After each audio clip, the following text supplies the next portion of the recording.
Doctor रश्मि से injection वगैरह सब डिटेल्स लेने के बाद अब मारिया फटाफट से अब आस्था के पास आई थी। उसने इंजेक्शन उसके हाथों में इंजेक्ट किया, उसके बाद घाव पर रश्मि की दी हुई ऑइंटमेंट लगाया देती है और उसके बाद कुछ आस्था को मेडिसिन खिलाती है और साथ ही साथ उसके जख्मों को अच्छी तरह से ऑइंटमेंट वगैरह लगाकर ठीक करने की कोशिश करती है।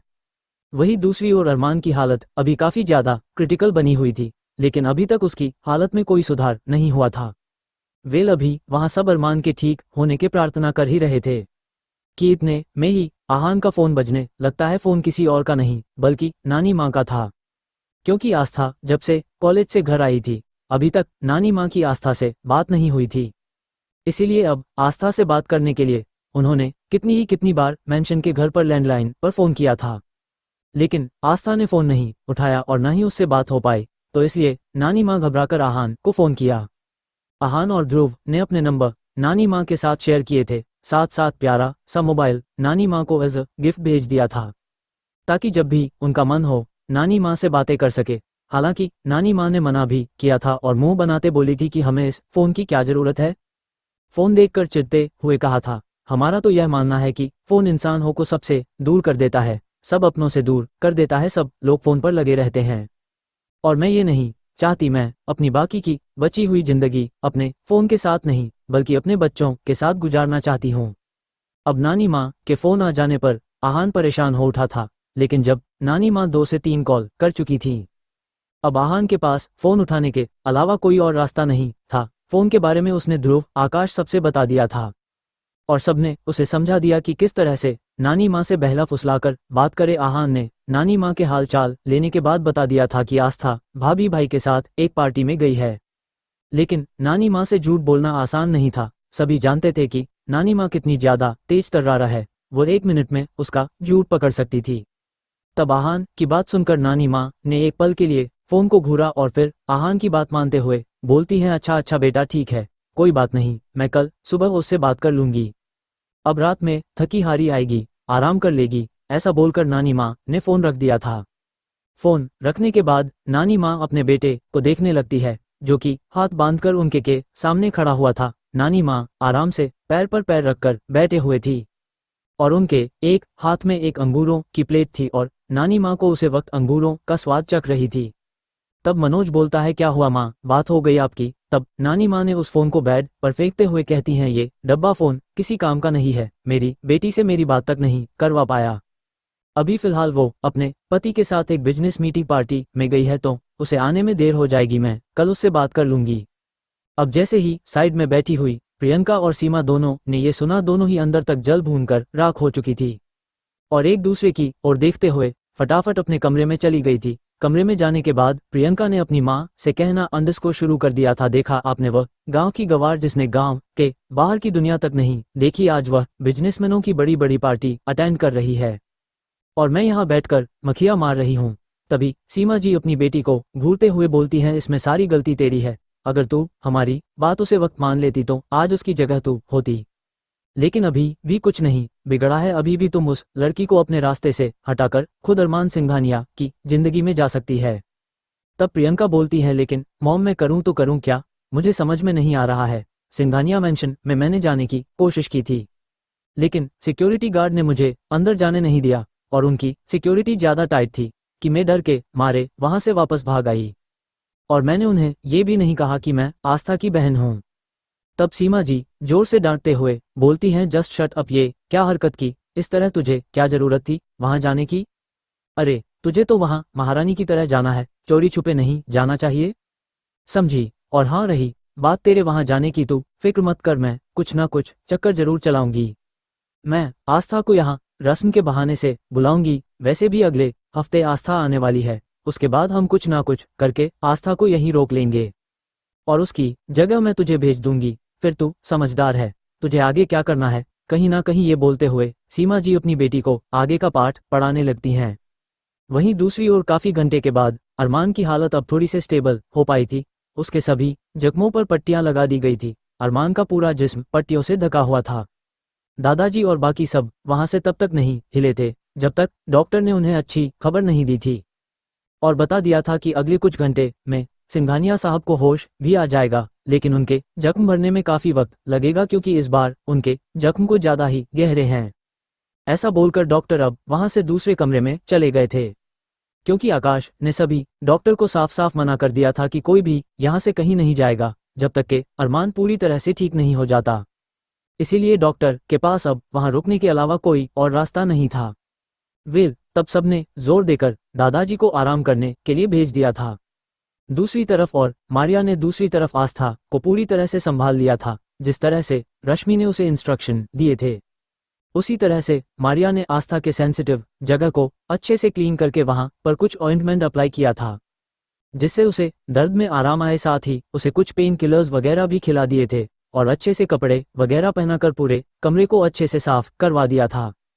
और अब तक की आस्था को होश नहीं आया। मारिया पूरी रात उसके पास ही बैठे रही थी।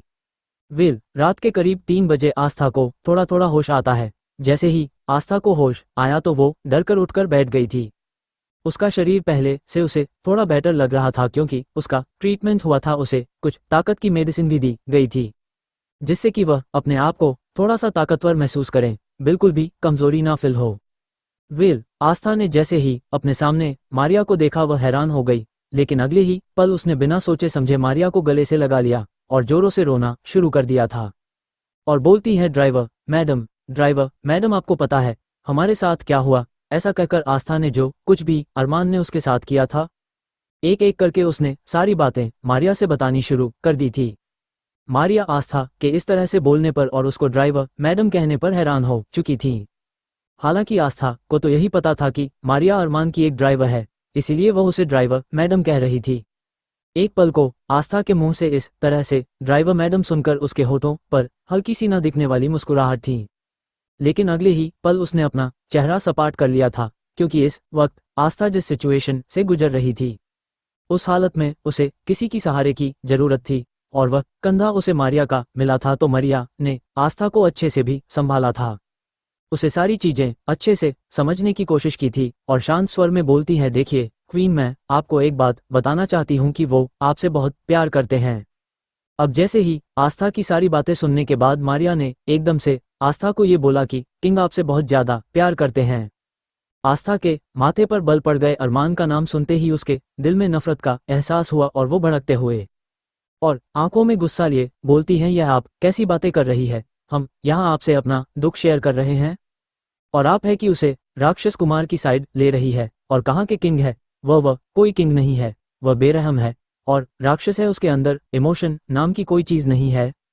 उसने हमारे साथ इतने ज्यादा घटिया कि हम आपको क्या बताएं। ऐसा कहते हुए आस्था एक बार फिर रोने लगती है और रोते रोते अरमान को कोसने लगती है। तब मारिया ने आस्था को बेड पर बिठाकर पानी पिलाया और आस्था के ऐसी हालत होने के बाद अरमान ने खुद को किस तरह से टॉर्चर किया वह सारी बातें उसने आस्था को बता दी थी। ये सुनकर आस्था की आंखें हैरानी से फैल चुकी थी। उस वक्त उसका रोना तो बंद हो चुका था, लेकिन उसकी हिचकियां बंद गई थी। तब मारिया आस्था को बोलती हैं कि इस वक्त आपको आराम की सख्त जरूरत है। अगर आप किंग से मिलना चाहती है तो आप सुबह उन्हें देख सकती हैं, लेकिन फिलहाल आपकी कंडीशन ऐसी नहीं है कि आप इस कमरे से बाहर जा सके। आपको काफी ज्यादा हैवी ब्लड लॉस हुआ है, साथ साथ आपके जख्म बेहद गहरे हैं जिन्हें भरने में अभी समय लगेगा। और आपके फेस के निशानों को कवर करने के लिए मैंने यह एक क्रीम आपके पास रखा है। यह आपके निशान को पूरी तरह से कवर कर देगा और किसी को दिखाई नहीं देंगे। आप यहाँ आराम कीजिए, तब तक हम आपके लिए कुछ खाने को लेकर आते हैं। ऐसा बोलकर मारिया आस्था को आराम से बेड पर बैठाकर उसके लिए खाना लेने के लिए नीचे आ गई थी। वहीं आस्था के कानों में मारिया की कही हुई बातें ही सुनाई दे रही थी कि किंग आपको प्यार करते हैं और साथ ही साथ अरमान ने खुद भी को हट किया था। ये बात भी उसे परेशान कर गई थी और साथ साथ वह हैरान भी थी कि हमें इतने दुख और तकलीफ देने के बाद उन्होंने खुद को हट क्यों किया। आखिर क्या है ये? अरमान सिंघानिया कभी कभी इतनी केयरिंग हो जाते हैं, कभी कभी इतने बुरे लगते हैं कि नफरत भी शब्द छोटा पड़ जाए। कुछ समझ नहीं आ रहा है। वो अरमान को बिल्कुल भी समझ नहीं पा रही थी, क्योंकि अरमान ने जिस तरह से उसे खुद के सामने पेश किया था वो बहुत ही ज्यादा अलग और डरावना था। लेकिन चाहे वजह कुछ भी रही हो, आस्था के साथ इस तरह की हरकत करना किसी भी लिहाज से ठीक नहीं था। इसीलिए आस्था ने सोच लिया था कि वह अब अरमान के साथ नहीं रहेगी और यहाँ से जल्द चली जाएगी। क्योंकि उसके शरीर में इतनी ताकत नहीं थी कि वह अरमान सिंघानिया का सामना कर सके, और वैसे भी जो अरमान ने उसके साथ जबरदस्ती की थी उसके लिए वो उसे बिल्कुल भी माफ नहीं करने वाली थी। आस्था मन में बोलती है, उस राक्षस ने चाहे हमारे साथ ऐसा बर्ताव करने के बाद खुद को कितने ही सजा क्यों ना दी हो, लेकिन हम उन्हें कभी भी माफ नहीं करेंगे। उन्होंने हमारा दिल, हमारा गुरूर तोड़ा है, इसलिए अब हम भी उनका दिल और गुरूर तोड़ेंगे और उन्हें हम पूरी तरह से बर्बाद कर देंगे। जिस इज्जत के खातिर उन्होंने हमें यहाँ बंदी बनाकर रखा हुआ है, हम उनकी वह इज्जत मिट्टी में मिला देंगे। हम पूरी तरह से सिंघानिया साहब को बर्बाद कर देंगे। कहीं ना कहीं आस्था को उसे वक्त बेहद गुस्सा आ रहा था, तो इसीलिए उसने सोच लिया था कि अपने साथ में गुनाह का वह बदला लेकर रहेंगी।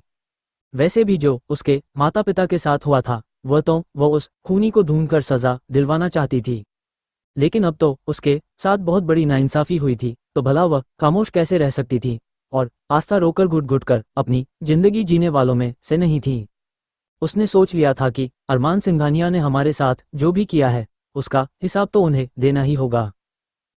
अभी थोड़ी ही देर हुई थी कि तभी मारिया खाने के थाली लिए उसके सामने मौजूद थी और आस्था ने चुपचाप बिना किसी नानुका के खाना शुरू कर दिया था, क्योंकि जिस जंग को लड़ने की सोच रही थी उसके लिए उसे ताकत की बेहद जरूरत थी। खाना खाने के बाद मारिया ने उसे कुछ दवायां दी थी। एक बार फिर दवायां खाकर आस्था सो गई थी। वहीं दूसरी ओर 3 से 4 घंटे के अंदर अंदर अरमान को होश आ गया था। होश में आने के बाद वह तुरंत ही बेड से उठ बैठता है। हालांकि उसके पूरा शरीर दर्द में था, लेकिन वो उठ बैठा था। इस वक्त सुमित ने अरमान के कंधे पर हाथ रखता है और बोलता है, तुम आराम करो, अभी तुम्हें नहीं उठाना चाहिए। क्योंकि वो सब के सब अरमान की मिनी हॉस्पिटल में ही जमा थे, किसी ने भी 1 मिनट के लिए अरमान को नहीं छोड़ा था। दादाजी को उन्होंने आराम करने के लिए भेज दिया था। उसके बाद सब के सब अरमान के होश में आने का इंतजार करने लगे थे। और जैसे ही अरमान को होश आता है तो वो उठकर बैठता है। वो चारों फिक्रमंद होकर उसके सामने खड़े हो गए थे और उसे उठने के लिए मना करने लगते हैं, लेकिन अरमान ने उन लोगों की ओर देखकर कहा, मुझे आस्था से मिलना है। अब जैसे ही उसने ये कहा तब आकाश अरमान की ओर देखकर बोलता है, वह आस्था के साथ मारिया है, उसको ध्यान रख रही है, तुम फिक्र मत करो। आस्था बिल्कुल ठीक है। जैसे ही आकाश ने ये कहा, एक पल को अरमान की आंखों में एक दर्द सा उमड़ आया था, लेकिन अगले ही पल उसने अपना चेहरा बिना इमोशंस कर लेता है और बोलता है, मैं अभी और इसी वक्त उसे देखना चाहता हूँ। अब अरमान की ये बात सुनकर वो एक दूसरे के शक्ल देखने लगते हैं, क्योंकि अरमान का पूरा जिस्म छलनी हुआ पड़ा था, लेकिन वह कमरे में जाकर आस्था को देखना चाहता था, क्योंकि उसके लिए ये बिल्कुल भी ठीक नहीं था। तभी टाइगर आगे आया। आगे आकर वह अरमान की ओर देखकर बोलता है, चलिए किंग, मैं आपको क्वीन से मिलवा कर लेकर आता हूँ। अब टाइगर की बात सुनकर वह चारों पीछे हट गए थे, क्योंकि वो सब जानते थे अगर अरमान ने सोचा है कि वो आस्था को देखना चाहता है तो मतलब देखना चाहता है। इसीलिए जल्दी से टाइगर अरमान को थोड़ा सा सहारा देकर उसे ऊपर तक ले आया था। उसके कमरे से बाहर खड़ा हो गया, क्योंकि मारिया जिस तरह से कमरे से बाहर निकली थी तो वो समझ चुका था कि आस्था की हालत इस वक्त कैसी है, तो इसीलिए वह आस्था को ऐसी हालत में नहीं देखना चाहता था। अब जैसे ही अरमान थोड़ा सा अपने दरवाजे का सहारा लेते हुए कमरे के अंदर गया तो उसकी नज़र बेड पर सोती हुई आस्था पर पड़ती है। आस्था का पूरा चेहरा बेजान सा लग रहा था और एकदम पीला पीला सा लग रहा था। इतनी देर तक अरमान खड़ा होकर आस्था को निहारता रहता है और उसके पास हालांकि वो बैठना चाहता था, लेकिन उसका शरीर में उसका साथ नहीं देता है। वो इस तरह से आस्था और देखता हुआ बोलता है, मुझे माफ़ कर देना आफत, मैं जानता हूँ मुझसे बहुत बड़ी गलती हो गई है और उसके लिए जितनी मैं खुद को सज़ा दी है वह भी बहुत कम है, क्योंकि इस गुनाह की जितनी भी सज़ा मिले उतनी कम है। किसी भी आदमी को इस बात का अधिकार नहीं है कि किसी औरत के साथ वो हद तक ज़बरदस्ती करें, और आज मैं वही गलती कर बैठा हूँ। मैं सपने में भी नहीं सोच सकता था कि अपनी इस जिंदगी में ऐसा कोई गिरा हुआ काम भी कर बैठूंगा। मुझे पूरी उम्मीद है तुम मुझे एक दिन जरूर माफ़ कर दोगी, क्योंकि मैं तुम्हें इतना प्यार दूंगा, इतना सा भी दर्द तुम्हें छू तक नहीं पाएगा। अरमान आस्था की ओर देखते हुए अरमान बेख्याली से बोले जा रहा था और अचानक ही अरमान की आंखें बोझल होने लगती हैं, क्योंकि जिस कंडीशन में वो वहां आया था वह बिल्कुल भी ठीक नहीं थी। जल्दी ही अरमान ने टाइगर को आवाज दी और उससे पहले आस्था के चेहरे को उसने चादर से कवर कर दिया था, और तभी एक झटके से टाइगर अंदर पहुंच चुका था और फटाफट से उसने अरमान को सहारा दिया, क्योंकि अरमान की आंखें ऑलमोस्ट बंद होने लगी थी। टाइगर अरमान को सहारा देकर एक बार फिर नीचे मिनी अस्पताल में ले आया था। डॉक्टर को आकाश ने पहले ही जगा दिया था और एक बार फिर डॉक्टर अरमान का अच्छी तरह से ट्रीट वगैरह करने लगे थे और उसको इंजेक्शन वगैरह देकर बोलते हैं अंडर्स कि अब ये प्रॉपर्ली रेस्ट कर पाएंगे और पूरे 6 से 7 घंटे से पहले पहले नहीं उठ पाएंगे। वही दूसरी और अरमान के जाने के तुरंत बाद आस्था ने अपनी आंखें खोल ली थी। अरमान के कही हुई एक एक बात को वो सुन चुकी थी और साथ ही उसने अरमान की बातों में सनकीपन भी देखा था और साथ ही अपने लिए जुनून भी देखा था। इतना ही नहीं, आस्था ये भी सुन चुकी थी कि अरमान सिंघानिया उससे मोहब्बत करता है। कहीं ना कहीं ये सोचते हुए आस्था के चेहरे पर एक दर्द भरी मुस्कुराहट आ गई थी और वो बोलती है मोहब्बत, अब ये मोहब्बत तुम्हें कितने जख्म देगी अरमान सिंघानिया, तुम सोच भी नहीं सकोगे। किसी मासूम से उसकी मासूमियत छीनकर तुमने बहुत बड़ी गलती की है।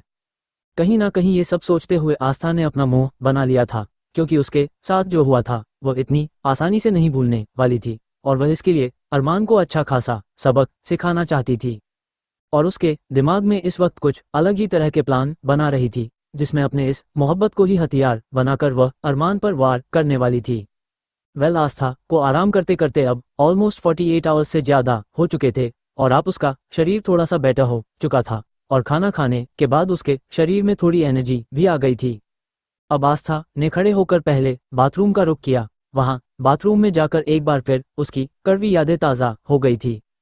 यहाँ तक कि बाथरूम के फ्लो पर अभी काफ़ी ज़्यादा ब्लड था जो कि सूख चुका था। आस्था ने नफरत से सब चीज़ों को देखती है और एक बार फिर अच्छे से खुद को क्लीन करके उसने अपने शरीर पर जहाँ भी उसका हाथ पहुँच रहा था वह ऑइंटमेंट वगैरह लगाया और कपड़े पहनकर अब वो वहाँ से बाहर निकलती है और बाहर निकलने से पहले उसने मारिया का दिया हुआ क्रीम जो जेल फॉर्मेट में था वो अच्छे से अपने शरीर पर अप्लाई किया था जिससे काफ़ी हद तक उसके हाथ, गले और चेहरे के मार्क्स छुप गए थे। तब आस्था कॉलेज के लिए तैयार होकर बाहर आई। आज उसके चेहरे पर मासूमियत नहीं थी। वेट बाहर आकर वह सबसे पहले दादाजी से मिलती है। दादाजी ने 2 दिनों बाद अचानक आस्था को देखते ही गले से लगा लिया था। दादाजी को तो पता भी नहीं था कि आस्था के साथ क्या हुआ है। उन्हें केवल इतना पता था कि आस्था के कंडीशन थोड़ी ठीक नहीं है, वो उसको थोड़ा बुखार है तो इसीलिए वह भी सो रही है। डॉक्टर ने उसे दवाई वगैरह दिए, इस वजह से सो रही है। भले ही घर वालों ने उन्हें ये सारी कहानी सुनाई हो लेकिन उन्हें न पता था कि आस्था के ऊपर क्या कयामत गुजर चुकी थी। अरमान खामाखा खुद को इतनी तकलीफ नहीं देता, दादाजी सब समझ चुके थे लेकिन अपने बच्चों की नज़रों में वो उस वक्त सब बातों से अनजान बने रहना ही चाहते थे। आस्था की सपाट आंखें देखने के बाद तब दादाजी बोलते हैं पता नहीं मेरे बच्चे को क्या हो गया, मेरे बच्चा को ठीक कर दे। जब से तुम घर में आई हो तब से खुशियां खुशियां हैं इस घर में, लेकिन देखो मेरा अरमान को क्या हो गया है। अभी तक उठा भी नहीं, रात में थोड़े बहुत देर के लिए होश आया था शायद, लेकिन फिर से बेहोश हो गया। अब जैसे ही दादाजी ने ये कहा आस्था के दिमाग में वह बातें गूंजने लगती है जब अरमान ने उससे मिलने आया था रात को और ये सारी बातें बोली थी कि वह आस्था पर अब इतनी सी भी आंच नहीं आने देगा और उसे बेहद मोहब्बत करेगा। तब आस्था बिना किसी इमोशंस के बोलती हैं वो ठीक हो जाएंगे, अब आप परेशान मत होइए और हमें कॉलेज के लिए देर हो रही है तो इसीलिए मैं कॉलेज जा रही हूँ। ऐसा कहकर आस्था दरवाजे से बाहर की तरफ बढ़ने लगती है। वहीं दादाजी आस्था को इस तरह का बिहेवियर देखकर पूरी तरह से शर्मिंदा सा थे लेकिन कुछ कह नहीं पाए थे। तभी आकाश और सुमित समझ चुके थे कि आस्था इस तरह का बर्ताव क्यों कर रही है, क्योंकि आस्था के कॉलेज से आने के बाद ही अरमान ने उसके साथ इस तरह की हद की थी जिसकी वजह से उसे पूरा 2 दिन सिंघानिया मैंशन में ही गुजारने पड़े थे। और अब वह क्योंकि अपने आप को काफ़ी ज़्यादा बेटर फील कर रही थी और जल्द से जल्द अपने मकसद को पूरा करना चाहती थी, इसलिए वह एक दिन कॉलेज मिस नहीं करना चाहती थी। और जिस तरह से अबीर सिंह राठौड़ ने किसी के लिए अच्छे स्टूडेंट को अहमदाबाद के एक बड़े अस्पताल में इंटर्नशिप करने का मौका दिया था तो आस्था उस मौके को पाना चाहती थी, क्योंकि उसे कहीं ना कहीं यही लग रहा था कि एक बार वह बस डॉक्टर बन जाए, डॉक्टर का सर्टिफिकेट उसे मिल जाए, फिर वो इस देश के सबसे बड़े बड़े अस्पताल में जाएगी और जाकर हर एक जगह के अस्पताल को देखेगी, उसे उसके माँ बाप का खूनी जरूर मिलेगा, क्योंकि बिना इस प्रोफेशन में आए वह अपने माँ बाप के खूनी तक नहीं पहुँच पाएगी। ऐसा नहीं था कि आस्था ने नॉर्मल तरीके से बड़े बड़े सभी डॉक्टर से मिलने की कोशिश नहीं की थी। उसने अपने आसपास के इलाके के सभी डॉक्टर से मिलने की कोशिश की थी, लेकिन किसी आम इंसान से भला कोई बड़ा डॉक्टर क्यों मिलना चाहेगा। और आस्था हर बार अपने आप को डॉक्टर को दिखाने के लिए अपने शरीर पर जख्म नहीं दे सकती थी, इसीलिए वो उसने अब खुद ही डॉक्टर बनने का फैसला किया था, क्योंकि कहीं ना कहीं उसके दिमाग में ये बात बैठ चुकी थी कि अगर वह डॉक्टर बन जाती है तो वह आसानी से सभी डॉक्टर से भी मिल पाएंगी। और समय समय पर जो डॉक्टर के कॉन्फ्रेंस होती है, सारी चीज होती है, तब वो उसे आदमी से भी मिल पाएंगी जिस आदमी ने उसकी जिंदगी में अंधेरा भर दिया है। अब आस्था कॉलेज के लिए निकल चुकी थी। तब आकाश ने इशारे से ध्रुव को बोलता है कि वह आस्था के साथ जाए। ध्रुव ने अपने साथ साथ आहान को भी ले लिया था और वह लोग आस्था के पीछे पीछे जाने लगते हैं। तब आस्था ध्रुव और आहान को इस तरह से अपने साथ आते हुए देखकर चौंक गई और बेरुखी से बोलती हैं, आप दोनों कहाँ आ रहे हैं? हम चले जाएंगे, हमें किसी की मदद की कोई जरूरत नहीं है। जैसे ही आस्था ने ये बोला, ध्रुव का ही चेहरा उतर गया था और वह मायूसी पूछते हैं, आस्था भाभी आपको क्या हो गया है? आप हमसे इस तरह का बर्ताव क्यों कर रही है? आप तो हमारी अच्छी भाभी है ना, प्लीज आप लोग हमें भी अपने साथ लेकर चलिए ना। हालांकि वो जानते थे कि आस्था का ऐसा बर्ताव क्यों है, लेकिन वो बातों में लगाकर उसका दुख भुलाना चाहते थे। आस्था का इस वक्त किसी से कोई बात करने का इरादा नहीं था, क्योंकि इस वक्त उसका दिल बहुत ही ज्यादा टूटा हुआ और जख्मी भी था और इस हालत में उसे सभी लोग बुरे लग रहे थे। वह किसी की शक्ल नहीं देखना चाहती थी, इसीलिए उसने साफ साफ शब्दों में ध्रुव और आहान को अपने साथ आने से मना कर दिया था और जाकर सीधा गाड़ी में बैठ गई थी। ध्रुव और आहान एक दूसरे की शक्ल देखने लगे थे। तब ध्रुव ने आहान के कंधे पर हाथ रखकर कहता है, तू टेंशन मत ले, इस वक्त वो परेशान है और वैसे भी वह कितनी स्वीट और क्यूट है, ये बात तो हम जानते हैं ना, तो हमें उनका यह बर्ताव भी एक्सेप्ट करना चाहिए और उनके जिंदगी में एक बार फिर हंसना मुस्कुराना हमें सिखाना होगा। ये जिम्मेदारी हम दोनों के कंधे पर है। कहीं ना कहीं वो दोनों अब आस्था की जिंदगी एक बार फिर पहले के जैसे बनाने के बारे में सोच रहे थे और किसी दूसरी गाड़ी से वो आस्था की गाड़ी का पीछा करने लगते हैं। वही दूसरी ओर अरमान सिंघानिया को ठीक दोपहर के 11 बजे एक बार फिर से होश आ गया था और इस बार वह काफी ज्यादा बेटर था। हालांकि दर्द का बेहिसाब था उसके शरीर में, लेकिन वह अब काफी हद तक ठीक था। दादाजी अरमान से कितनी है देर तक गले लगाकर मिलते रहे थे। अरमान का चेहरा एकदम इमोशनलेस था। फिर उसने दादाजी को दिलासा देते हुए कहता, अंडस्को आपको परेशान होने की कोई जरूरत नहीं है दादाजी, मैं बिल्कुल ठीक हूँ, आप क्यों परेशान होते हैं? तब दादाजी उदासी भरी आवाज में बोलते हैं, अंडस्को लेकिन बेटा हुआ क्या है? ऐसी हरकत करने क्या जरूरत थी? ऐसा क्या हुआ है मेरे बच्चे जो तूने अपने आप को इतनी तकलीफ दी? मैं जानता हूँ कि तेरा पास्ट बहुत भयानक है मेरे बच्चे, लेकिन आखिर कब तक तू उस गलती की सजा खुद को देता रहेगा जो गलती तूने की ही नहीं? तब दादाजी कहीं ना कहीं अरमान के जख्मों को कुरेद बैठते हैं। अरमान का चेहरा एकदम ही सख्त हो गया था, क्योंकि आज अपने उसी जख्मों की वजह से उसने आस्था को वो बेहिसाब तकलीफ दे चुका था।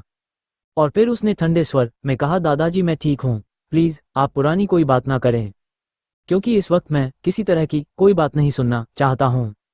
वैसे आस्था कहाँ है? मैं उससे मिलना चाहता हूँ। तभी दादाजी बोलते हैं, पता नहीं उसको क्या हुआ है, आज वह कॉलेज चली गई है, वैसे भी कल उसे सारा दिन बुखार था, उसकी तबीयत ठीक नहीं थी, तो शायद उसकी पढ़ाई का काफी लॉस हुआ होगा, इसी वजह से शायद वो आज कॉलेज चली गई है।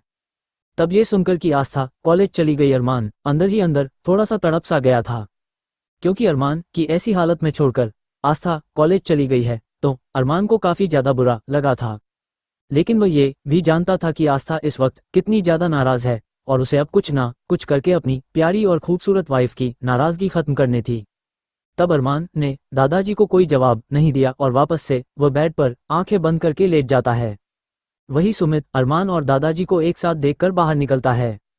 तभी उसका फोन बजने लगता है। फोन किसी और का नहीं बल्कि हॉस्पिटल से था। सुमित की जो पेशेंट यानी कि राधिका थी, उसे आपको पूरी तरह से होश आ गया था और वह अस्पताल में काफी ज्यादा चिल्ला रही थी, इसीलिए नज ने सुमित को सीधा सीधा जल्दी से फोन कर दिया था।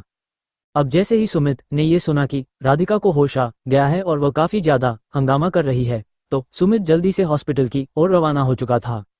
वही आकाश सीधा आकर रश्मि के कमरे में बैठ गया था। हालांकि रश्मि उस वक्त जाग रही थी, लेकिन वह आंखें बंद करके लेटी हुई थी, क्योंकि वह समझ चुकी थी कि आकाश उसके आसपास है।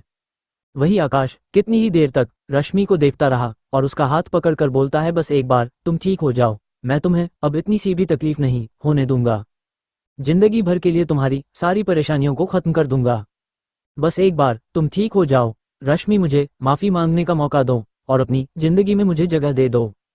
कहीं ना कहीं आकाश रश्मि को नींद में समझकर अपनी फीलिंग एक्सप्रेस कर रहा था। और रश्मि एक एक वर्ड आकाश का सुन चुकी थी, लेकिन जिस तरह से आकाश ने उसकी मोहब्बत की बेइज्जती की थी, तो इसीलिए रश्मि अब आकाश को इतनी जल्दी कोई मौका नहीं देना चाहती थी। इसीलिए वह दूसरी तरफ करवट करके लेट गई थी, हालांकि उसकी आंखें खुली हुई थी। और आकाश रश्मि को इस तरह से करवट बदलता हुआ देखकर समझ चुका था कि रश्मि इस वक्त जाग रही है और वह शायद उससे बात नहीं करना चाहती है। आकाश का दिल एकदम से ही दर्द से भरा था और वह तेज कदमों से उसे कमरे से बाहर निकल गया था, क्योंकि इस वक्त वह खुद को कंट्रोल करना चाहता था। वह पूरी तरह से रश्मि के सामने बह नहीं जाना चाहता था। वहीं दूसरी ओर जल्दी ही आस्था कॉलेज में पहुंच चुकी थी। तभी ड्राइवर ने गाड़ी रोकी और आस्था की ओर देखकर कहा, कॉलेज आ गया है, क्वीन कॉलेज आ गया है। जैसे ही आस्था ने ये आवाज सुनी वो हैरान हो गई और ड्राइविंग सीट पर मारिया को देखकर उसकी हैरानी का कोई ठिकाना नहीं था। तब आस्था बोलती है, ड्राइवर मैडम आप यहाँ, लेकिन आप ये गाड़ी क्यों चला रही है? क्योंकि आस्था उस वक्त आहान और ध्रुव से पीछा छुड़ाने के लिए जल्दी से गाड़ी पर बैठ गई थी और उसने ध्यान नहीं दिया था कि ड्राइविंग सीट पर मारिया बैठी हुई है। मारिया ने डिसीजन लिया था कि जब तक किंग पूरी तरह से ठीक नहीं हो जाते तब तक वह क्वीन यानी कि आस्था के साथ एक साए की तरह रहेगी और उसका ख्याल रखेगी। वेट आस्था की बात सुनकर मारिया ने उसकी और देखकर बोलती है, मैं किंग की ड्राइवर हूँ।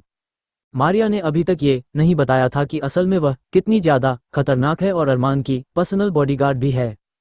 तब आस्था बोलती है, लेकिन ड्राइवर मैडम आप हमारी गाड़ी मतलब आप हमें लेकर क्यों आए हैं? खामा आपको परेशानी हुई होगी, और वैसे भी आपके किंग अभी मेंशन में ही है, शायद उन्हें बुरा लग सकता है। अब जैसे ही आस्था ने ये कहा मारिया एक पल के लिए मुंह स्कराई और अगले ही पल बोलती है, क्वीन आप फिक्र ना करें, आई मैनेज एवरीथिंग, आप जाइए, देर हो रही है आपको। कॉलेज के बाद मैं आपको लेने के लिए आ जाऊंगी। और हाँ, ये फ़ोन लीजिए, मैंने आपके लिए एक नया फ़ोन खरीदा है, उसमें अपना नंबर भी सेव कर दिया है, जो ज़रूरी नंबर की नीड है वो सब नंबर इसमें सेव है, ठीक है? बस आप क्लास छुट्टे ही मुझे फ़ोन कर दीजिएगा, मैं आपको यहीं मिलूंगी। तब तक सिविल ड्रेस में कुछ गॉड्स यही कॉलेज के बाहर रहेंगे तो आपको किसी तरह की कोई परेशानी नहीं होगी। ऐसा बोलकर मारिया आस्था को ड्रॉप करके उसे इंस्ट्रक्शन देती हुई वहां से चली गई थी। हालांकि उसका इरादा पूरा टाइम आस्था के साथ रुकने का था, लेकिन अभी फिलहाल उसे वीर रायचंद की पल पल की खबर रखनी थी। तो इतने आस्था अपने कॉलेज की क्लासेस अटेंड करती है, इतनी मारिया ने सोचा कि वह जाकर वीर की इन्फॉर्मेशन कलेक्ट करें और उसके एक एक धंधे को जड़ से मिटा डालें। वहीं आस्था आज काफ़ी ज़्यादा बुझी बुझी सी थी। आस्था पूरे 2 दिनों के बाद कॉलेज आई थी, क्योंकि उसके कंडीशन काफ़ी ज़्यादा खराब हो चुकी थी, लेकिन अब वह थोड़ा बेटर महसूस कर रही थी और उसने डिसीजन लिया था कि जल्द से डॉक्टर बनके वह अपने गुनहगार को ढूंढेंगी और उसके बाद इस शहर को छोड़कर हमेशा के लिए चली जाएगी, क्योंकि शहर ने उसका उस सब कुछ छीन लिया है। इसीलिए उसका शहर में रहने का कोई इरादा नहीं था। अब वो जैसे ही कॉलेज में आई तो सब उसे अजीब सी नज़रों से देख रहे थे। अब आस्था हैरान हो गई कि सब लोग घूर घूर कर उसे ही क्यों देख रहे हैं, क्या हुआ है? आखिरकार तभी रौनक आस्था के सामने आती है और आस्था को सामने देखकर रौनक ने जल्दी से उसे गले से लगा लिया था और एक्साइटेड होते हुए बोलती है, आस्था क्या हुआ, तुम कहाँ थी? तुम जानती हो तुमने 2 दिन की जो क्लास मिस की है उसके बाद से क्या हुआ है? तब आस्था कंफ्यूज हो गई और इधर उधर देखते हुए बोलती है, क्या हुआ है, मैं कुछ समझी नहीं, और सब क्लास के लोग मुझे इस तरह से क्यों देख रहे हैं, क्या हुआ है?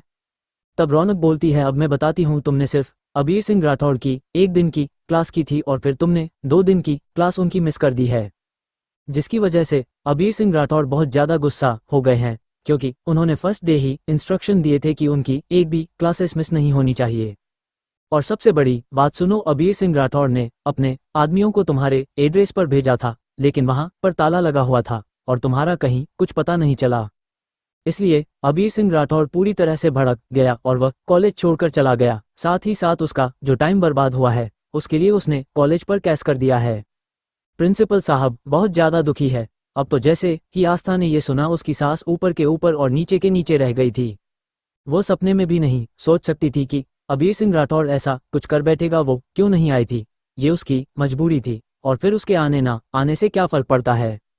बाकी क्लास में और बच्चे तो थे, अबीर सिंह राठौड़ उन्हें भी तो पढ़ा सकता था। फिलहाल आस्था ने रौनक से कहती हैं, ठीक है मैं एक बार प्रिंसिपल सर से मिलकर आती हूँ। ठीक है, मैं उसके बाद तुम्हें कैंटीन में मिलती हूँ। ऐसा बोलकर आस्था मुरझाई सी प्रिंसिपल सर के केबिन में चली गई थी और जैसे ही वह वहां गई उसने देखा प्रिंसिपल साहब अपने सर पर हाथ रखकर बैठे हुए थे। उनका पूरा चेहरा इस वक्त काफी ज्यादा दुख में डूबा हुए से लग रहे थे। अब जैसे ही उन्होंने आस्था को देखा वह तुरंत अपनी जगह से उठ खड़े होते हुए बोलते हैं, आस्था मैडम आप आ गई, आप आ गई। अब जैसे ही प्रिंसिपल ने आस्था को इस तरह से मैडम बोलकर इतनी इज्जत दी, आस्था हैरान से बोलती है, सर आप हमें मैडम क्यों कह रहे हैं, प्लीज अपने मैडम मत बोलिए। तब प्रिंसिपल बोलते हैं, आप मैडम ही तो ऐसा आप इतने बड़े खानदान की बहू होकर एक मामूली से मेडिकल कॉलेज में पढ़ रही हैं। भले ही आपकी पहचान छुपाई गई हो, लेकिन आपका यहाँ पर एडमिशन एज अ स्टूडेंट हुआ है और आप जानती है आपके 2 दिन ना आने की वजह से हमारे कॉलेज को कितना बड़ा नुकसान उठाना पड़ रहा है। मैं जानता हूँ कि आपने अपने टाइम पास करने के लिए मेडिकल कॉलेज ज्वाइन किया है, क्योंकि अगर आप वाकई सीरियस होती तो शायद अब अपनी पढ़ाई को लेकर भी सीरियस होती और इस तरह से कॉलेज मिस नहीं करती। अब आस्था प्रिंसिपल के तंज मतलब समझ गई थी कि प्रिंसिपल साहब क्या कहना चाहते हैं कि अमीर घर के लोग अपने रुतबे और पैसे का डर दिखाकर एडमिशन ले लेते हैं और उसके बाद ढंग से पढ़ाई तक करना पसंद नहीं करते हैं। तब आस्था ने प्रिंसिपल साहब की ओर देखकर कहती हैं, सर आप मुझे गलत समझ रहे हैं, मैं 2 दिन तक नहीं आई क्योंकि मेरी कुछ मजबूरी थी, लेकिन इसका मतलब यह नहीं है कि मैं पढ़ना नहीं चाहती हूँ। बेशक मैं पढ़ना चाहती हूँ और कामयाब होना चाहती हूँ। आप सोच भी नहीं सकते कि मेरा डॉक्टर बनना कितना ज़्यादा जरूरी है। ये कहते हुए आस्था का गला भर आया था और उसकी आंखों में कुछ आंसू भी आ गए थे। तभी प्रिंसिपल साहब ने बोलते हैं, देखो बेटा मैं आपको कोई जज नहीं कर रहा हूँ और प्लीज़ आप मेरा कहने का आप बुरा मत मानिए, क्योंकि मैं एक साथ दो अमीर लोगों की मार बर्दाश्त नहीं कर सकता हूँ।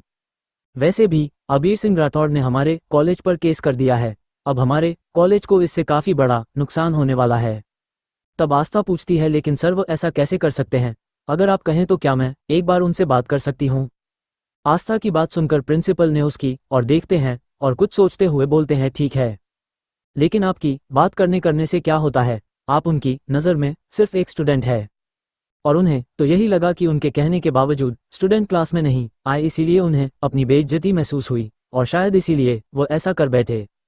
लेकिन अगर आप उनसे बात करना चाहती हैं तो कर सकती हो। ऐसा बोलकर जल्दी ही प्रिंसिपल साहब ने अबीर सिंह राठौड़ का नंबर मिला दिया था और अबीर सिंह राठौड़ तिरछा मुस्कुराता हुआ जल्दी ही वो फ़ोन अपने कानों पर लगा लिया था और अकड़ कर बोलता है, यस मिस्टर प्रिंसिपल, देखिए अगर आप बार बार मुझे ये कहने के लिए फ़ोन कर रहे हैं और मुझसे माफ़ी मांगने के लिए फ़ोन कर रहे हैं तो आप बिल्कुल गलत है, क्योंकि मैं आपकी कोई बात नहीं सुनने वाला हूँ, समझे आप। तभी प्रिंसिपल साहब, आप मुझे गलत समझ रहे हैं, वह मैंने आपको ये बताने के लिए फ़ोन किया है, वह जिस स्टूडेंट की वजह से आपने हमारे कॉलेज पर केस किया है और वह क्लासेस लेने के लिए नहीं आ पाई थी, एक्चुअली वह स्टूडेंट आपसे बात करना चाहती है, एक बार प्लीज़ आप उससे बात कर लीजिए। अब जैसे ही अबीर ने यह सुना कि आस्था उससे बात करना चाहती है, वह हवा में उड़ने लगता है, लेकिन फिर अपना चेहरा सख्त करते हुए बोलता है, देखिए मेरे पास इतना फालतू टाइम नहीं है कि मैं किसी से भी इस तरह से फ़ोन पर बात करता फिरूं। अगर वाकई आपके स्टूडेंट मुझसे मिलना चाहते हैं तो आज ठीक 3 बजे मैं ब्लू हेवन रेस्टोरेंट जाने वाला हूं, क्योंकि वहां मेरी एक इम्पॉर्टेंट मीटिंग है, वहां उनसे 5 मिनट के लिए मुलाकात हो सकती है, बाकी आपकी मर्जी। ऐसा बोलकर जल्दी ही अबीर इतने फ़ोन काट दिया था, क्योंकि अबीर जानता था कि आस्था जरूर आएगी और कहीं ना कहीं आस्था से मिलने कहीं अबीर का ये प्लान था। अब जैसे ही प्रिंसिपल ने अबीर की सारी बातें आस्था को बताईं, आस्था बोलती है, ठीक है, मैं उनसे उस रेस्टोरेंट पर मिलने जरूर जाऊंगी। ऐसा बोलकर आस्था वहां से बाहर आ गई थी। बाहर ही रौनक उसका इंतजार कर रही थी। तब आस्था ने रौनक से कहती है, मैंने तो आपको कैंटीन में वेट करने के लिए कहा था ना, फिर आप यहाँ क्या कर रही है। तब रौनक बताती है, वह मेरा इस वक्त कैंटीन में जाने का कोई इरादा नहीं है और इसी में सिर्फ ये सुनने के लिए रुकी हूँ कि आखिरकार हुआ क्या है और तुम्हें क्या हुआ है, तुम इतना ज़्यादा उदास क्यों हो। तब रौनक के ये पूछने पर आस्था की आंखें भर आती है और वह बोलती है, नहीं हमें कुछ नहीं हुआ है। तब रौनक ने अपने हाथ आस्था के हाथ पर रखा, वह प्यार से बोलती है, फ्रेंड भी मानती, और क्या अपने दुख मुझे शेयर नहीं करोगी। तब आस्था बोली, वह हमने बताया था ना कि हमारी दीदी, उनकी तबीयत काफ़ी ज़्यादा खराब है तो बस हम उन्हें ही बहुत मिस कर रहे हैं और उनको बस जल्दी ठीक देखना चाहते हैं। तब रौनक ने उसे गले से लगाकर बोलती है, तुम परेशान मत हो, बिल्कुल ठीक हो जाएगा। हालांकि इन 2 दिनों में आस्था रश्मि से एक बार भी नहीं मिली थी, वरना वो देखती कि रश्मि अपने पैरों पर भी खड़ी हो चुकी है और धीरे धीरे वह टहलना भी उसने शुरू कर दिया है। कहीं ना कहीं रश्मि ने मारिया को फ़ोन करके उसके आस्था के केस की पूरी डिटेल्स ले ली थी, और जब मारिया ने उसे ये बताया कि आज आस्था कॉलेज गई है, तो वो हैरान हो गई और बोलती है लेकिन उसे ऐसी हालत में कॉलेज जाने की क्या ज़रूरत थी, लेकिन फिलहाल आस्था के घर आने के बाद ही वो उससे मिल सकती थी। वहीं दूसरी ओर अरमान अब अपने आप को काफ़ी ज़्यादा बेटर महसूस कर रहा था, और जब से आस्था कॉलेज गई थी उसे इस बात के बारे में पता चला था, तो उसका बिल्कुल भी दिल नहीं लग रहा था। बट डेस्परेटली वो आस्था को देखना चाहता था, उसके साथ रहना चाहता था, उसके साथ बातें करना चाहता था और उससे अपने किए की माफ़ी मांगना चाहता था, क्योंकि उस वक्त आस्था के सिर्फ एक बात सुनकर वो अपने आप को रोक नहीं पाया और उसने आस्था के साथ वह हरकत कर दी जो उसे नहीं करनी चाहिए थी। उस वक्त उसके पूरे जिस्म में काफ़ी ज़्यादा बेचैनी सी थी, जिसे टाइगर महसूस करके पूछता है, सर आप ठीक तो है ना? आपको एक इस तरह के किसी से बात का एहसास हो रहा है? तब अरमान ने टाइगर की ओर देखा और हल्का सा मुस्कुरा कर कहता है, टाइगर मैं अभी और इसी वक्त आस्था को देखना चाहता हूँ। अब जैसे ही अरमान ने ये कहा टाइगर हैरान हो गया, और ऊपर से सबसे बड़ी बात, अरमान ने मुस्कुरा कर ये कहा था। अब तो टाइगर की हैरानी बढ़ चुकी थी और अगले ही पल बिना अरमान से कुछ कहे वह तुरंत वहां से बाहर निकल चुका था और गाड़ी जल्दी ही सड़कों पर दौड़ने लगी थी। वही आस्था ने रौनक से बता दिया था कि वो अबीर सिंह राठौर से मिलना चाहती है और वह ब्लू हेवन रेस्टोरेंट में आने वाले हैं, तो क्या वो उसे वहां लेकर चल सकती है? तब रौनक हैरान हो गई और बोलती है, लेकिन तुम्हें सिर्फ फिर ऐसे मिलने की क्या ज़रूरत है? और वैसे भी मैंने सुना है कि वह काफ़ी ज़्यादा सिरफिरा सा है। उसका दिल चाहा तो उसने इस तरह से कॉलेज में आकर पढ़ाना स्टार्ट कर दिया, और उसका मन नहीं है तो इस तरह से केस वेस का ड्रामा कर रहा है। मेरी यकीन मानो आस्था या अमीर लोगों के चोंचले ही ऐसे होते हैं। ये लोग अपने आप को सिर्फ और सिर्फ सुर्खियों में लाना चाहते हैं। मेरे हिसाब से तुम बेकार में वहां जाकर अपना टाइम वेस्ट मत करो। अगर उसने फैसला लिया है तो वह अपना फैसला नहीं बदलेगा। वैसे भी उसका ये चीप पब्लिसिटी हासिल करने का तरीका है। रौनक की बात सुनकर आस्था ने केवल उसे एक नज़र देखा और बोलती है, लेकिन फिर भी मैं इस गिलट के साथ नहीं रह सकती हूँ कि मेरी वजह से कॉलेज इतने बड़े नुकसान में चले जाए, सो प्लीज तुम चलोगे ना मेरे साथ? तब रौनक मुस्कुराते हुए बोलती है, अंडस्को ये भी कोई पूछने वाली बात है, मैं बिल्कुल चलूंगी तुम्हारे साथ। ऐसा बोलकर रौनक पहले बाहर निकल गई थी और जाते जाते बोलती है कि मैं अपनी बाइक लेकर आती हूँ, तब तक तुम ये वाला हेलमेट पहनकर बाहर आ जाओ। तब आस्था भी अपना बैग थामते हुए जल्दी हेलमेट पहनकर बाहर जाने लगती है। वहीं दूसरी ओर आहान और ध्रुव, जो कि आस्था के ठीक पीछे कलेग आए थे, और आस्था के कॉलेज गेट से अंदर जाने के बाद वह दोनों भी वहां से निकल गए थे, क्योंकि वो लोग समझ चुके थे कि अरमान की वजह से आस्था इतनी ज़्यादा मुरझाई सी है और इस तरह से बात नहीं कर रही है। आस्था का चटर पटर बोलना उन लोगों को काफ़ी ज़्यादा पसंद आने लगा था और वह सभी आस्था की कंपनी पसंद करने लगे थे। लेकिन आस्था का इस तरह से खामोश रहना उन्हें काफ़ी ज़्यादा बुरा लग रहा था, इसलिए उन्होंने डिसाइड किया कि वह दोनों यहाँ से सीधा मॉल जाएंगे और आस्था और अरमान दोनों के लिए ही बेस्ट से बेस्ट बढ़िया सी शॉपिंग वगैरह करेंगे, जिन्हें देखकर उनका मूड ठीक हो जाएगा। इसके लिए आहान ने नानी माँ को फ़ोन करके आस्था के पसंद नापसंद के सारी चीज़ जान ली थी और वह दोनों जल्दी ही मॉल में पहुंच चुके थे। वहीं रौनक अपनी बाइक के साथ कॉलेज के गेट के बाहर इंतजार कर रही थी। आस्था को अब रौनक के साथ बैठने में थोड़ा सा डर भी लग रहा था, क्योंकि वह रश्मि के साथ स्कूटी पर तो बैठ गई थी, लेकिन रौनक के साथ बाइक पर बैठने में उसे डर लग रहा था। तभी रौनक उसकी मुंह की एक्सप्रेशन देखकर समझ चुकी थी कि इस वक्त आस्था डर रही है, इसीलिए उसने उसके हाथ पर हाथ रखा दिया और मुस्कुराते हुए और बोलती है, तुम्हें घबराने की कोई ज़रूरत नहीं है, मेरा भरोसा रखो। ऐसा बोलकर जल्दी ही रौनक ने अपना हेलमेट पहनती है और आस्था को अपने पीछे बिठा लेती है, और कुछ ही देर में वो लोग रेस्टोरेंट में पहुंच चुके थे। वहीं दूसरी ओर टाइगर जस्ट उनके निकलने के कुछ ही देर बाद टाइगर आस्था के कॉलेज में आ गया था। वहां जाकर उसने आस्था के बारे में मालूमात के साथ उसने पूरे कॉलेज को छान मारा, लेकिन उसे आस्था कहीं भी नहीं दिखाई दी थी, क्योंकि आस्था किसी से ज़्यादा बोलचाल नहीं थी। वहां पर वह सिर्फ रौनक से बोलती थी और रौनक उसके साथ गई थी, तो किसी को भी आस्था के बारे में नहीं पता था। अब टाइगर पूरी तरह से फ्रस्ट्रेटेड हो चुका था, क्योंकि आज पहली बार ऐसा हुआ था कि उसके किंग ने कोई ख्वाहिश की थी और वह उसे पूरी नहीं कर पा रहा था। कहीं ना कहीं उस वक्त टाइगर का गुस्सा 7वें आसमान पर पहुंच चुका था, इसीलिए वह फ्रस्ट्रेटेड होकर सीधा घर आ पहुंचा, तो घर आकर उसने अपना सर झुकाकर अपने किंग के सामने खड़ा हो गया था और गिल्टी टोन में बोलता है, मुझे माफ़ कर देना किंग, आज पहली बार मैं आपका बोला हुआ काम पूरा नहीं कर पाया। मैंने पूरा कॉलेज छान मारा, लेकिन क्वीन कॉलेज में नहीं है। अब जैसे ही अरमान ने ये सुना उसकी आंखें ऐसी थी कि अभी इसी वक्त सब कुछ जलाकर राख कर देगा। एक पल को टाइगर अरमान की आंखें देखकर पूरी तरह से सहम उठता है। हालांकि अरमान थोड़ा थोड़ा चल पा रहा था, उसकी कंडीशन अब पहले से बेटर थी। लेकिन ये सुनकर कि आस्था कॉलेज में नहीं है, उसका गुस्सा बेहद बढ़ चुका था और वो बड़े ही ठंडे वॉइस में टाइगर से बोलता है, जाकर पता लगाओ कहाँ है मेरी आस्था। मुझे हर हाल में सिर्फ 1 घंटे के अंदर अंदर आस्था को देखना ही है।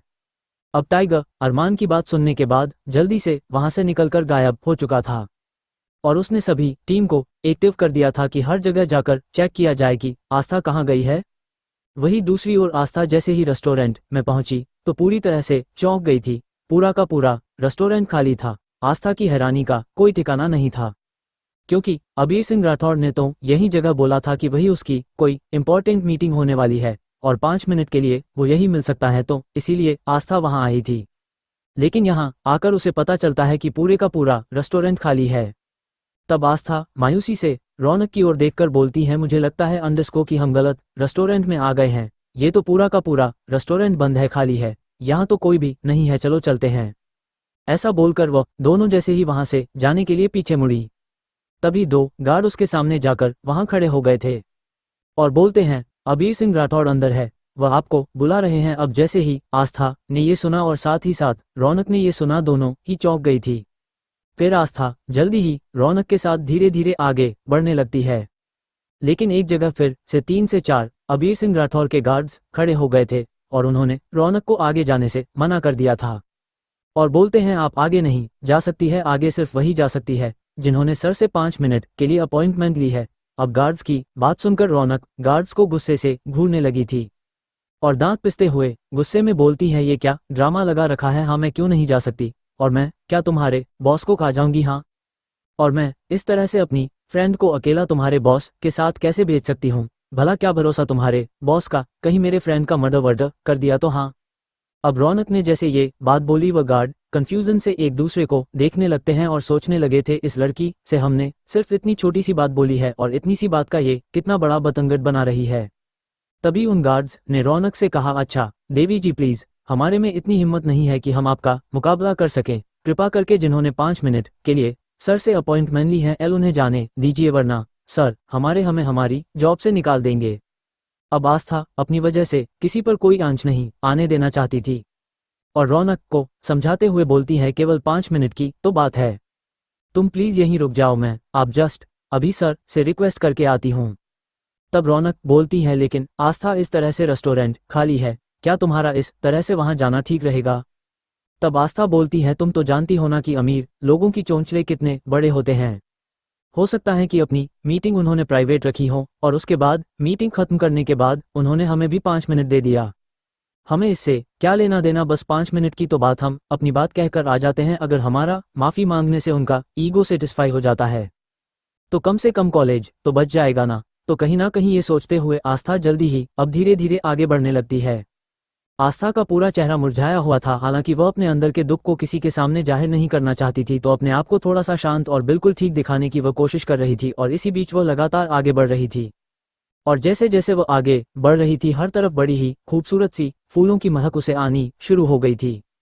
पूरा का पूरा रेस्टोरेंट बड़ा ही खूबसूरत सा लग रहा था। एक पल को ठंडी ठंडी हवाएं जैसे जैसे आस्था के बदन को छू रही थी, वैसे वैसे आस्था आंखें बंद करके उन हवाओं को महसूस कर रही थी, इस बात से बेखबर कि अबीर सिंह राठौड़ एक बड़ी सी स्क्रीन पर आस्था को अपने पास आते हुए देख रहा था और उसकी खूबसूरती को देखकर पूरी तरह से सराहा रहा था। अब जल्दी ही एक गार्ड के इंस्ट्रक्शन पर आस्था एक कमरे को खोलकर अंदर गई थी और उसने देखा पूरा का पूरा कमरा बड़े ही खूबसूरत तरीके से सजाया गया था। कहीं ना कहीं आस्था को लगा था कि जरूर अबीर सिंह राठौर सर की मीटिंग उनके किसी खास से होगी, इसके लिए उन्होंने इतना बड़ा अरेंजमेंट करवाया था। अब जल्दी ही आस्था वहां आ गई थी। अब अबीर आस्था को अपने सामने देखने के बाद एकदम नॉर्मल हो गया था और उसके साथ नॉर्मल बर्ताव करने लगता है। अभी उसे अपना पागलपन नहीं दिखा सकता था, क्योंकि वह इतना तो समझ चुका था, अगर उसने आस्था को पागलपन दिखाने की कोशिश की तो वह उससे और डरेगी और उसे दूर जाएगी, और अबीर नहीं चाहता कि आस्था उससे इतना सा भी दूर हो। तब आस्था ने अबीर सिंह राठौर को देख लिया और खड़े हुए ही बोलना शुरू कर दिया, सर प्लीज आप हमें माफ कर दीजिए, लेकिन हमारे घर में कुछ प्रॉब्लम हो गई थी जिसकी वजह से हम 2 दिनों तक आपके क्लासेस अटेंड नहीं कर पाए। लेकिन इसका मतलब ये तो नहीं है सर कि आप इस तरह से पूरे के पूरे कॉलेज पर केस कर देंगे, ये तो गलत है ना सर। प्लीज ऐसा मत कीजिए। ऐसा बोलकर आस्था के ऑलमोस्ट आंखें भर आती है। तब अबीर सिंह राठौर आस्था की आंखों में एक भी आंसू नहीं देख सकता था। वह फटाफट से बोलता है, देखिए मिस आस्था शर्मा, यही नाम था ना आपका? देखिए मिस शर्मा, आप प्लीज पहले बैठ जाइए, थोड़ा रिलैक्स हो जाए, 1 मिनट प्लीज। जल्दी ही आस्था के बैठते ही एक वेटर द्वारा उसके लिए बड़े ही खूबसूरत तरीके से ट्रे में सजाकर कॉफी के साथ साथ पानी भी लाता है। और अबीर जेंटल टोन में बोलता है, हम कॉफी पीते पीते भी बात कर सकते हैं, आपको इतना घबराने की या डरने की कोई जरूरत नहीं है। देखिए मिस आस्था, रही बात क्लासेस की, आपको एक बात क्लियर कर देता हूँ। देखिए मैंने आप पहले ही कहा था कि मुझे बिल्कुल भी यह पसंद नहीं है कि कोई भी मेरी क्लासेस मिस करें, और आपने मेरे पहले दिन ही क्लासेस मिस करी, जबकि मैं आपको ऑलरेडी क्लैरिफिकेशन भी दे चुका था कि आपको मुझसे डरने की कोई ज़रूरत नहीं है। मेरा वो ड्राइवर जिंदा है, अगर आपको यकीन नहीं आ रहा तो वो देखिए। ऐसा बोलकर अबीर सिंह राठौड़ ने अपने ठीक बराबर में खड़े हुए एक आदमी की ओर इशारा किया, और उस आदमी को देखते ही आस्था तुरंत पहचान गई थी कि यह तो वही ड्राइवर है जिसको अबीर ने गोली मारी थी। अब तो आस्था का जो अबीर को लेकर डर था वह भी धीरे धीरे खत्म हो गया था। वह माफ़ी मांगते हुए बोलती है, I am so sorry sir, please मुझे माफ़ कर दीजिए। मुझे इस तरह से आपसे डरना नहीं चाहिए था। वह आपने जो गोली चलाई तो मुझे लगा कि शायद इनको कुछ हो गया है, तो इसीलिए बस मैं थोड़ा सा मैं मम्मा। ऐसा बोलकर आस्था को अब आगे कुछ वर्ड सूझ ही नहीं रहे थे कि वह और क्या क्या बोले। तभी अबीर सिंह राठौड़ बोलता है, देखिए मिस आस्था, आपको परेशान होने की या मुझे किसी भी तरह के क्लैरिफिकेशन देने की कोई ज़रूरत नहीं है। और अपने 5 मिनट मांगे थे, ऑलमोस्ट 5 मिनट भी हो ही गए हैं, और आप लकी है कि आपको अबीर सिंह राठौर के साथ कॉफ़ी पीने का मौका मिला। अभी फ़िलहाल आप जा सकती हैं। और आपकी जानकारी के लिए बता दूं, मैंने आपको माफ़ कर दिया है, लेकिन सिर्फ एक शर्त पर कि अब आप मुझसे नहीं डरेगी, ठीक है? और आप मेरे साथ नॉर्मल बर्ताव ही रखेंगी। इनफैक्ट आज के बाद आप मुझे अपना दोस्त समझेंगी। कहीं ना कहीं अबीर सिंह राठौड़ ने बड़ी ही चालाकी से आस्था के सामने दोस्ती का प्रस्ताव रख दिया था, और आस्था के पास तो मना करने का कोई ऑप्शन था ही नहीं, और उसने बोल दिया, ठीक है सर। तब अबीर बोलता है, देखें दोस्तों को सर नहीं बुलाते हैं, आप मुझे अबीर कहकर बुलाए ना प्लीज। अब जैसे ही अबीर ने ये कहा, आस्था चौंक गई थी। वह भला इतने बड़े आदमी को नाम लेकर कैसे पुकार सकती थी? लेकिन उसने सुना था कि ये एक सिरफिरा आदमी है, जैसे कि उसके प्रिंसिपल ने भी उसे बताया था। तो अगर वो सामने से कह रहा है तो कह देती है नाम, इसमें उसका क्या जाता है? अगर उसका नाम लेने से उसका काम बन रहा है तो ले लेती हूँ। तो ये सोचते हुए आस्था बोलती है, ठीक है अबीर जी। अब जैसे ही आस्था ने अबीर का नाम लिया, अबीर को ऐसा लगा मानो कि उसके कानों में एक बड़े ही खूबसूरत से घुंघरू बज उठे हो, और अगले ही पल अबीर बोलता है, अच्छा मिस आस्था, अब आप जा सकती हैं। एक्चुअली मेरी एक इम्पॉर्टेंट मीटिंग है, जैसे कि आपको पता ही है। उसमें से मैंने सिर्फ 5 मिनट ही आपके लिए निकाले थे, ऑलरेडी आपके यहाँ आए 10 मिनट हो चुके हैं। ठीक है, अब आप जा सकते हैं। डोंट वरी, मैं कॉलेज से केस वापस ले लूँगा, बट हाँ मैं अब अपनी क्लासेस वहाँ कंटिन्यू नहीं कर पाऊँगा। पर हाँ इसके साथ साथ, क्योंकि जैसा कि आपको पता ही है, मुझे अपने हॉस्पिटल के लिए कुछ इंटर्नशिप करने के लिए कुछ मेडिकल छात्रों की ज़रूरत है, तो उसमें अब आप मेरी मदद करेंगे? अब जैसे ही अबीर ने ये कहा, आस्था उनकी ओर देखने लगती हैं, और वह ना समझी मैं बोलती है, लेकिन हम आपकी इसमें कैसी मदद कर सकते हैं? अभी तो हमने खुद कॉलेज नया नया ज्वाइन किया, हमें तो कुछ आता भी नहीं है। तब अबीर बोलता है, मैंने आपको ज्वाइन करने के लिए नहीं बोला है, मैंने आपको इतना बोला है कि आप मेरे लिए मदद करेंगे, और मुझे अच्छे अच्छे स्टूडेंट को ऑब्जर्व करके उनकी डिटेल्स आप मुझे देंगे। यह मेरा नंबर है, आप प्लीज़ रख लीजिए, ठीक है? और हो सकता है कि आपको डिटेल्स देने के लिए मुझे 1-2 बार मिलना भी पड़ेगा, तो आई होप आपको कोई एतराज़ नहीं होगा। अबीर ने बड़े ही डिसेंट तरीके से बातें की थी। आस्था को उसकी बातों में किसी तरह की कोई संकीपन या पागलपन नजर नहीं आता है, तो उसने भी नॉर्मली बोल दिया था, ठीक है सर, अगर आप हमारे कहने से केस वापस ले रहे हैं तो मैं आपके लिए इतना तो कर ही सकती हूँ। Thank you so much sir, ऐसा बोलकर आस्था ने बोला, अब हम चलते हैं। तभी अबीर ने अपना हाथ आगे बढ़ाया और बोला, नीस मीटिंग यू मिस शर्मा।